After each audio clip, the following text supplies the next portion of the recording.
¿Mm? Javier Aguirre, ¿no? Sí. Ya le voy a poner la nota aquí en el Classroom al tiro.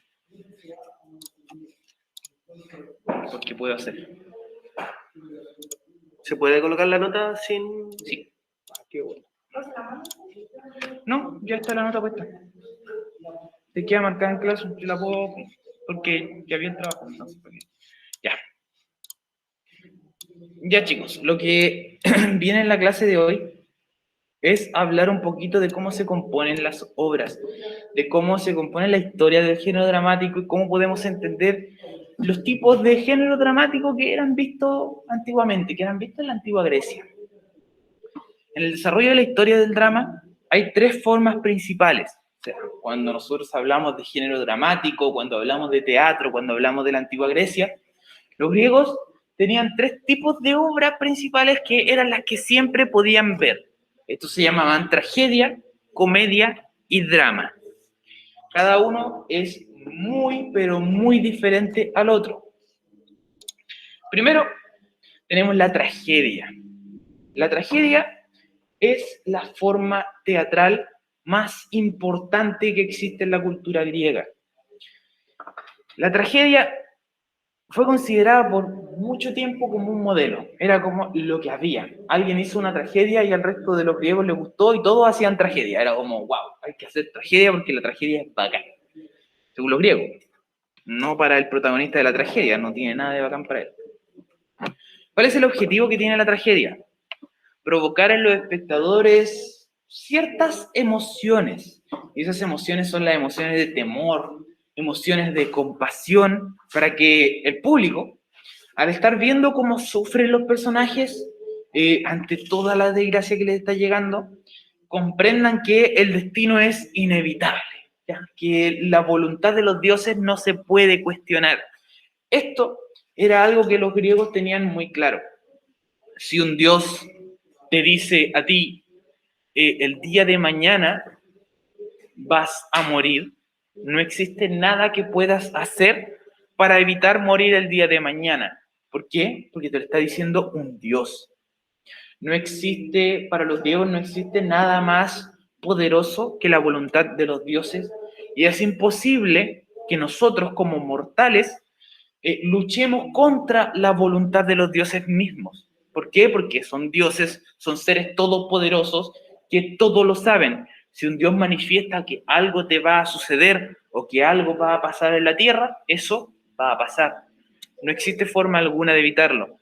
A pesar de que los protagonistas de las tragedias siempre intentan evitarlo, nunca pueden. La tragedia tiene un final triste. Siempre. Siempre tiene un final triste. No existe una tragedia que tenga un final más o menos. No existe una tragedia que tenga un final feliz. Ni siquiera existe una tragedia que tenga un final un poquito triste.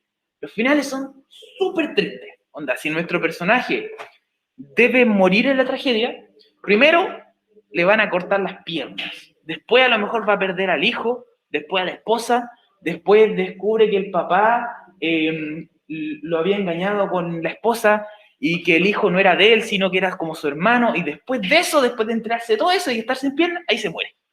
¿Ya? ¿Ah? Y saca los ojos también.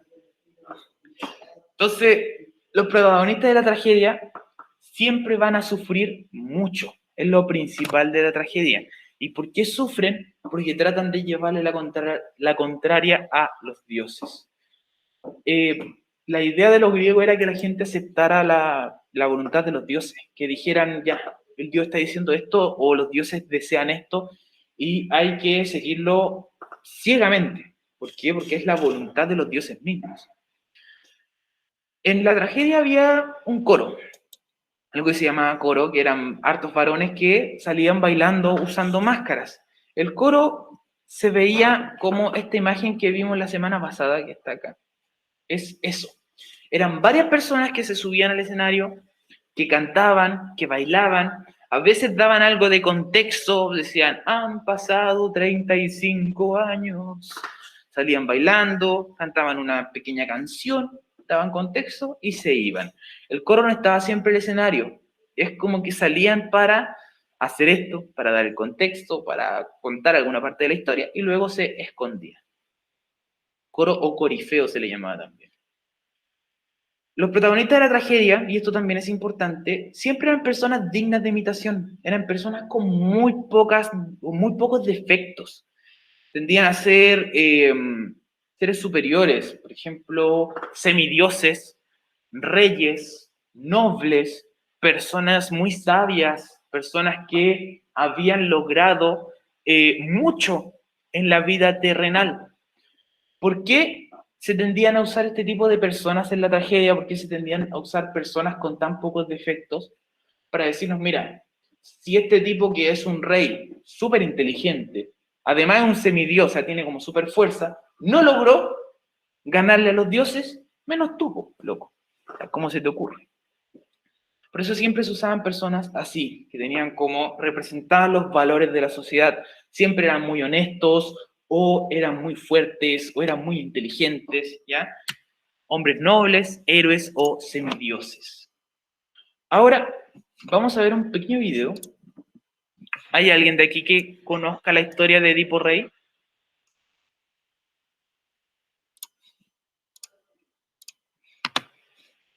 ¿O han escuchado hablar de Edipo Rey? ¿Lo conoces? ¿No? El Edipo, ya. ¿Qué vamos a hacer? Vamos a ver un pequeño resumen, súper resumido, de lo que es la historia de este tipo de Edipo y luego la vamos a comentar un poquito.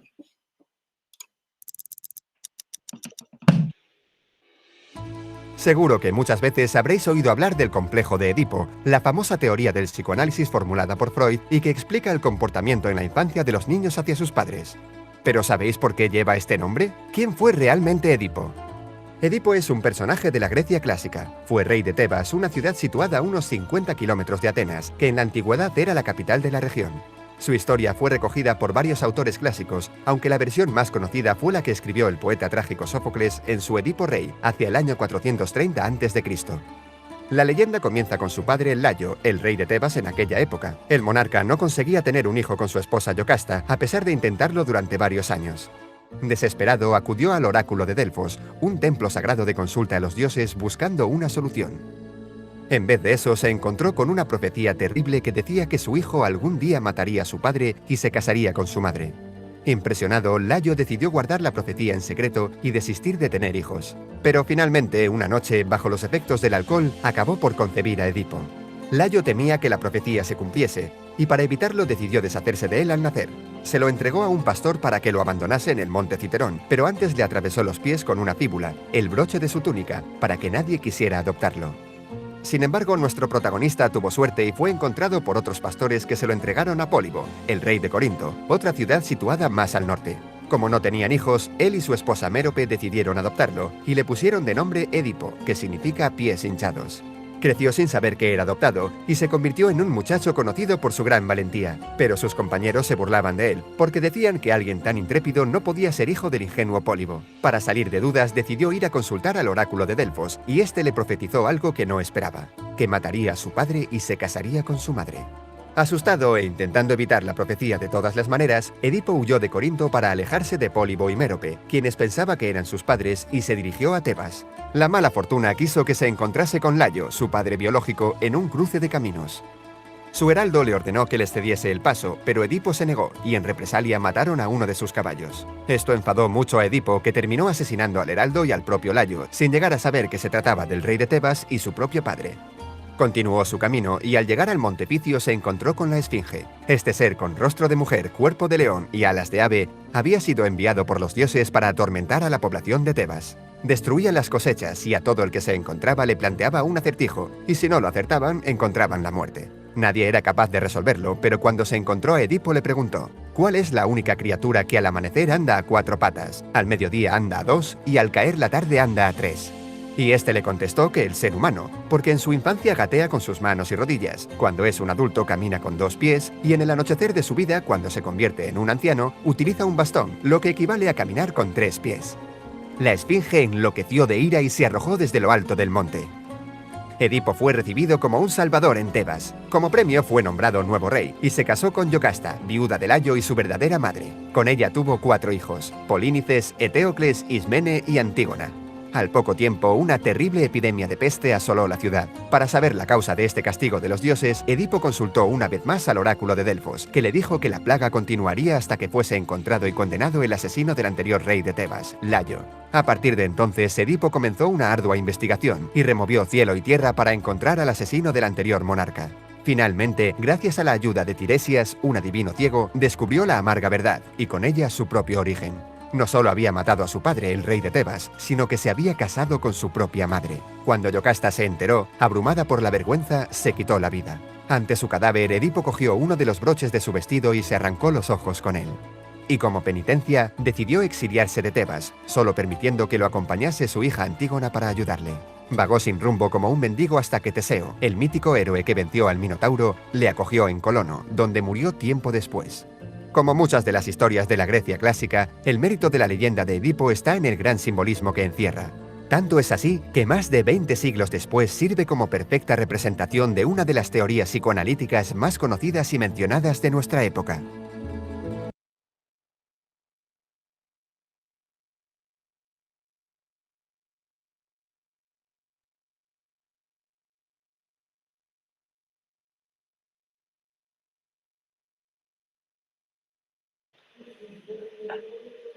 Bueno, eso es una tragedia para los griegos.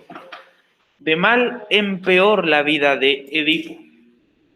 Tenemos un personaje que, además de no ser querido desde que nació, porque había una profecía que ya lo había condenado, lo trataron de matar. No pudo morir, lo dejaron abandonado, pero igual lo adoptaron. ¿Por qué? Porque los dioses ya habían dicho que él iba a llegar a adulto.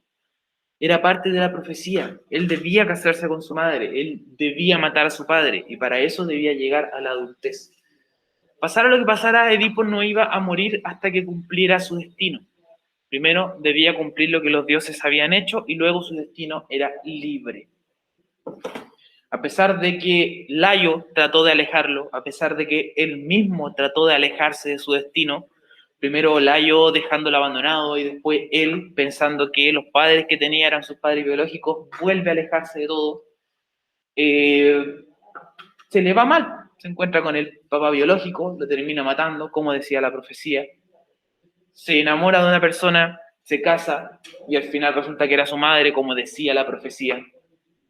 Y entre pena, odio y desagrado lo que le había pasado, se sacó los ojos y se fue, solo, triste y abandonado como un perro. Bueno, lo acompañó su hija, pero igual estaba muy solito y sin ojitos. Así es la tragedia griega, chicos. Tenemos un personaje que no solo le pasan cosas malas, sino que le pasan cosas terribles. Y no le pasan una vez, le pasan 2, 3, 4, 5. Una vez como que el pobre se cayó y en vez de venir a recogerlo el destino, lo patea en el suelo y después lo escupe. Ya ves como de mal en peor todo. Luego tenemos lo que se entiende como comedia. La comedia griega. La comedia es una forma de representar personajes inferiores, ¿ya? La principal diferencia entre la comedia y la tragedia, además del tono, de que el tono de la tragedia es como un tono súper trágico, súper terrible, y en la comedia es mucho más light, mucho más tranquilo. La otra diferencia principal es el tipo de personaje que se está representando. En la tragedia, como yo les dije, tenemos estos personajes que son semidioses, que son casi perfectos, personajes con mucha fuerza, con casi ninguna imperfección, pero en la comedia los personajes están llenos de imperfecciones, están llenos de vicios de la sociedad. Estos personajes o son medios tontos, o son vulgares, o tienen algún vicio así, pero muy grande. Por ejemplo, en la comedia no sale un borrachito, alguien un poco curado, sino que el borracho es súper borracho, el que es que no se baña, pero así llega a estar tieso de no bañarse. Es la exageración misma de los vicios y los defectos de los personajes. El propósito de la comedia, el propósito principal que tiene, es ridiculizar los defectos de los personajes. ¿Cómo los ridiculizan? A través de un estilo cómico, ¿ya? Tratan de tener un estilo cómico, un estilo festivo, jocoso, de manera que el espectador, la persona que está mirando esta comedia, vea representada todas las faltas, todos los errores que puede haber tenido en la vida y diga, wow, yo debo corregir esto, o sea, no quiero terminar como ese tipo de ahí, el borracho que está ahí tirado en la esquina y que está siendo representado súper exagerado en la comedia. No quiero terminar como este tipo de acá que perdió todo porque le gustaba apostar. No quiero terminar como el tipo de acá que perdió a toda la familia porque tenía un vicio muy grande. Eso es lo que nosotros vemos en la comedia. Pero esta exageración siempre es cómica, siempre lleva a que los personajes tengan malos entendidos, que haya un conflicto fallido, que se generen confusiones, que se generen malos entendidos, de que al estarlos aclarando, la obra se termina. Las obras de comedia generalmente terminan súper abruptamente. Se aclara el malentendido y se termina la obra. ¿Qué tipo de malentendidos son estos? Tienden a ser malentendidos como súper, podríamos decir como de humor blanco casi, un malentendido como los que hay en El Chavo del Ocho. ¿Han visto El Chavo del Ocho alguna vez? ¿Sí? Estos malentendidos se dan en la comedia. Por ejemplo, cuando Doña Florinda, cuando llega el Kiko a llorarle a Doña Florinda, le dice, ¡ay, me pegó y todo! Y apunta a Don Ramón. Y Doña Florinda se confunde porque en realidad era el Chavo y le pega la cacheta a Don Ramón y lo llega a dar vuelta con una cacheta. Eso es muy parecido a la comedia griega. Tenemos personajes súper exagerados, con situaciones que no sucederían en la vida diaria y estos malentendidos que tienden a ser divertidos. La comedia busca siempre provocar risa, busca que ustedes como espectadores se rían, que se sientan más cercanos a estas situaciones porque son personajes más comunes y corrientes, pero de todas formas son personajes súper exagerados, como en El Chavo del Ocho. El Chavo del Ocho tenía personajes súper exagerados. Ahora vamos a ver un pequeñísimo, este dura como un minuto, resumen de una obra que se llama Las Nubes. Luego se las voy a explicar yo para que la hablemos un poquito.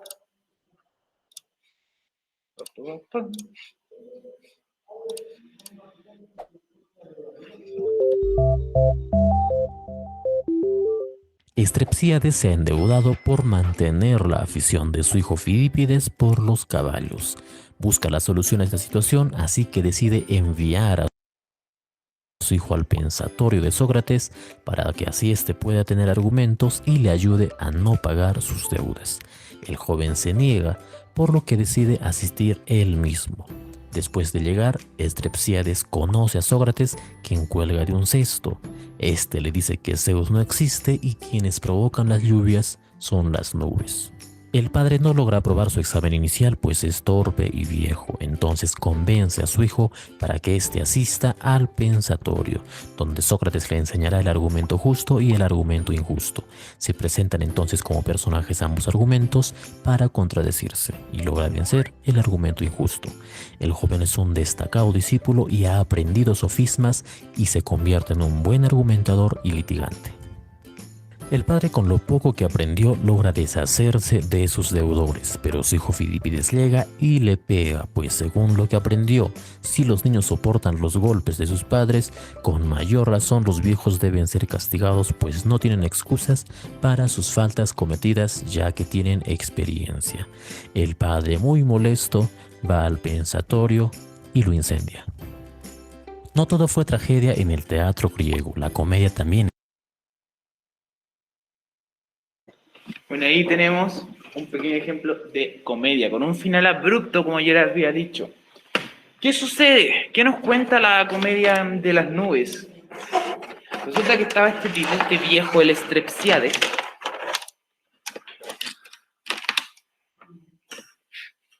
Estaba el viejo Strepsíades que tenía un hijo que era medio vago. El tipo, además de no trabajar, se gastaba toda la plata del papá, que ya estaba viejo, se la gastaba apostándole a los caballos.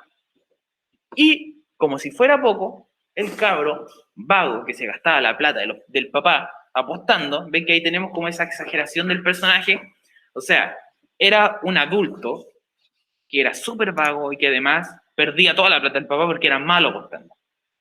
El papá le dice, oye, ya, pues hacer algo por la vida, por último trata de ir a recuperar, no recuperar la plata, trata de ir a hacer que me perdonen estos tipos que yo tengo que pagarles por lo que tú apostaste. Pero el cabro, como es flojo, dice, no estoy ni ahí, no quiero ir al pensatorio, no va Así que va el viejo Strepsiades a tratar de aprender. Le va mal, no puede aprender porque es viejo. Es como, perro viejo no puede aprender trucos nuevos.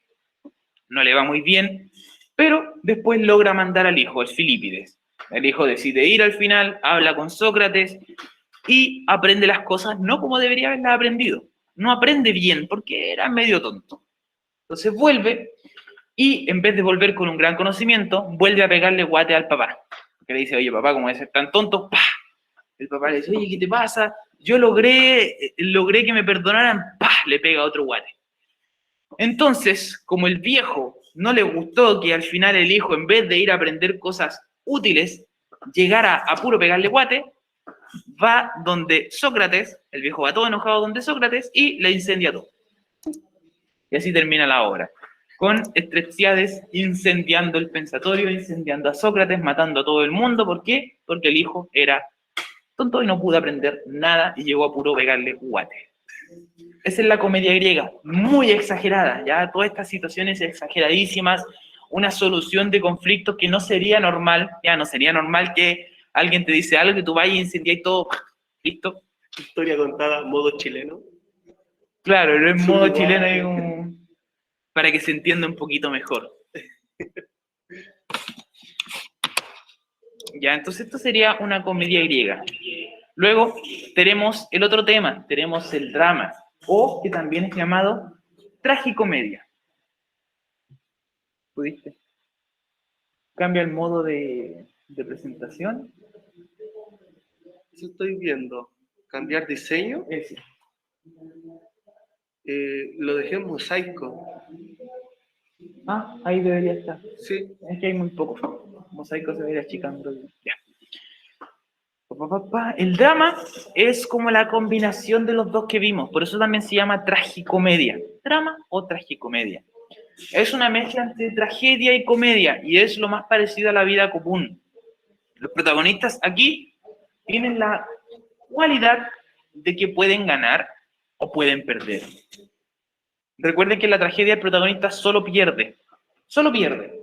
Y en la comedia el protagonista puede ganar, pero siempre hay un malentendido. O sea, no se entiende si el protagonista ganó o no. Hay una enseñanza, pero queda como final abrupto, ya quemando el pensatorio.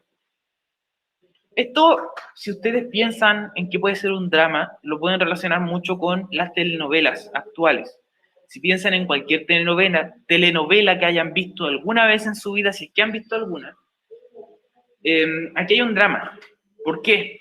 Tenemos personajes que son muy reales, que son muy parecidos a los personajes de la vida real. Aquí podemos usar personas de clase alta, clase media o clase baja. En el drama no importa la clase del protagonista, puede ser cualquiera. Siempre y cuando sea un personaje bastante real, bastante realista. Lo otro importante del drama es que a pesar de que a nuestros personajes les pasan cosas malas, les pasan cosas terribles, se pueden recuperar de esas cosas malas. Ellos pueden luchar contra el destino. En el drama está la opción de que el personaje luche y sea dueño de su propio destino. Él puede decidir qué le sucede. Él puede decidir cómo se va a cómo va a avanzar en su futuro. En la tragicomedia, entonces, podemos ver un patrón muy humano en estos personajes. Podemos ver, ¿te caíste? Sí, mira. Podemos ver cómo este personaje es el dueño de su propio destino. Los conflictos presentados derivan de las circunstancias normales, ya son conflictos que le podrían pasar a cualquier persona. Eso sucede en el drama. Cosas que le podrían pasar a cualquier persona, el personaje responde como cualquier persona y puede ganar o perder. La estructura de la obra dramática, por lo tanto, es una estructura simple, una estructura que tiene 4 partes. La estructura es lo que nosotros vamos a entender en cómo se compone una obra dramática, cómo es que el dramaturgo dice, oye, yo debo presentar mi obra dramática y la voy a presentar con el siguiente orden. ¿Cuál es ese orden? Este de acá. Primero, tenemos una presentación del conflicto. Se produce cuando las partes o nosotros nos dan a conocer las partes que se están oponiendo en esta historia. Las fuerzas antagónicas que se llaman. Nos dicen, oye, Aquí se va a enfrentar Juanito con Pedrito para ver cuál de los dos va a ser el rey del mundo. ¿Ya? Eso sucede al comienzo, cuando se presenta el conflicto. Hay películas, hay obras de teatro, hay telenovelas donde es difícil identificar el conflicto, donde el personaje tal vez se está enfrentando al destino mismo, donde puede ser difícil que nos quede claro cuál es el conflicto de la película o cuál es el conflicto de la obra. Sin embargo, hay otras obras. No se mojó nadie. Absolutamente no. Hay otras obras, como por ejemplo las obras de Marvel, las cuales uno puede ver muy claro el conflicto. Podemos ver perfectamente cuáles son los personajes que se están enfrentando, cuáles son los personajes que están en esta lucha tan importante y qué es lo que quiere cada uno. Que este de acá quiere salvar el mundo y el de acá quiere conquistar el universo, por ejemplo, por decirlo así. La estructura de la obra dramática entonces comienza así, con la presentación del conflicto. Luego, cuando ese conflicto se presenta, comienza el desarrollo. Y aquí en el desarrollo es donde nosotros tenemos las dos partes que van a estar luchando, van a estar disputando por ver cuál de ellas es la parte que gana, ¿ya? ¿Cuál de estas partes es la que alcanza su objetivo? Y es aquí donde surge la tensión y la distensión dramática. En esto tenemos que pensar como si nuestro conflicto, como si estos personajes que se enfrentan fueran como un elástico. Y cuando hay tensión dramática es porque se están enfrentando, están frente a frente, está uno contra el otro, ya sea con palabras, con una lucha, ya sea con acciones, ya sea que pase lo que pase, es que estos personajes están ahí, teniendo una tensión dramática. Cuando se alejan porque uno perdió, porque el malo, no sé, se cayó un risco, pero en realidad quedó vivo, o porque el bueno huyó y quedó casi muerto para poder después fortalecerse y volver en una lucha, eso es la distensión dramática y es como que este elástico se libera un poquito. Luego viene el clímax, y el clímax es el momento de mayor tensión, un momento importante, cuando el conflicto se soluciona, cuando este elástico que teníamos tan tenso en el desarrollo, finalmente se corta, cuando todo termina. Eso es nuestro clímax, cuando termina este conflicto, cuando nos dicen, oye, ganó este personaje, ganó este de acá, lograron vencer al malo o el malo fue el que venció. Ese es nuestro clímax, cuando es la parte más importante, cuando estén tan pero pegadísimos a la pantalla, pensando en qué va a suceder, ahí es nuestro clímax. Luego del clímax viene un momento de calma, un momento de tranquilidad, el momento del desenlace. Es la parte donde nos dicen, oye, ganó tal personaje y así es como continúa el destino. Esta solución es la que se plantea el conflicto. Luego del clímax, luego de que uno gana, suceden ciertas cosas. Nuestros personajes van a hablar de lo que van a hacer después. Nuestro personaje principal, si es que ganaron los buenos, se felicitan, se irán a sus casas a hablar con sus seres queridos, etc. Este es nuestro desenlace. Luego podemos ver en el acto, el cuadro y la escena. Son cosas que nosotros vamos a entender dentro del guión, ¿ya? Dentro del texto dramático, lo que hace el dramaturgo. Esto, que son las divisiones que va a tener este texto, las vamos a ver en la próxima clase con más detalle, ¿ya? ¿Por qué? Porque aquí yo se las voy a mencionar así, cortito. ¿Y cómo le hiciste que se viera así? Ahí está bueno. Quité el... ¿Cómo se llama esta cosa? ¿Pin? Sí. Pin se llama, ¿cierto? Que es como una... Correcto. Sí. Se ven los estudiantes. Ahora pueden prender sus cámaras, chiquillos. El acto, que es la primera parte, es cada una de las partes en la que se divide la obra. Se puede llamar jornadas. El cuadro es el ambiente físico, el cuadro es todo lo que nosotros vamos a conocer como escenografía. Hay algunas obras que tienen un cuadro, que tienen una escenografía imponente, una escenografía muy grande, que uno va a ver ciertas obras de teatro y está todo el escenario con cosas. Tal vez hay como un edificio representado, hay árboles, animales, luces en el escenario, hay cosas fantásticas. Y hay otros, como la obra que yo les hablaba anteriormente, que se llama El Príncipe Desolado, donde toda la escenografía es una puerta. Es lo único que hay, la puerta del Edén, que sería lo que está representado. Solo esa es la escenografía, una puerta que del otro lado, dice la obra, se ve una luz, pero nosotros no vemos que hay al otro lado de la puerta, no sabemos qué hay ahí. Tal vez ciertos directores de teatro dirán, bueno, pero pongámosle un poco de vapor que salga de la puerta, o como humo, o pongamos que esta luz sea más impresionante, tapemos la mitad del escenario completo con negro para que solo se vea la puerta y la luz como maravillosa que sale de ahí. Eso depende del director, pero la escenografía de esa obra en particular es súper simple, por lo tanto puede ser representado en cualquier lado. Y finalmente la escena es la que está determinada por la salida o por la entrada de algún personaje. Es difícil que en teatro los personajes estén entrando y saliendo a cada rato. Eso no sucede tanto como en una película. En una película nosotros tenemos, guau, personaje para acá, guau, personaje para allá, para acá, para allá, para acá, para allá, que entran, salen de cámara, tenemos un montón de extras, tenemos un montón de personas caminando. Esto en el teatro no sucede, principalmente porque no hay plata para pagarle a tantos actores y porque sería muy confuso hacer ese cambio de escena a cada rato. Sería demasiado molesto para las personas que están mirando la obra, ver personajes entrar y salir a cada rato, porque cuando uno entra o sale, generalmente se le está presentando en el teatro. Ahora, van a quedar como unos 5 minutitos. Voy a presentarle la pregunta esencial y vamos a ver si es que alguien más la envía en estos 5 minutos. ¿De qué trataba la pregunta esencial? Se las vuelvo a repetir. Dice, separa estas afirmaciones que están acá, según correspondan a una obra dramática o a una obra teatral. Estas afirmaciones en total son 10, chicos. Usted lo que debe hacer es encontrar si cada una de estas va en obra dramática o va en obra teatral. Son 5 por lado, ¿ya? No es tan complicado y deben tratar de hacerlo en este cuadrito. Si no pueden hacerlo en el cuadrito y se les ocurre alguna otra forma de representar esto, lo pueden hacer a mano, lo pueden hacer en Word, lo pueden hacer directamente en Classroom. Lo importante es que se entienda cuál usted puso en obra dramática y cuál usted puso en obra teatral.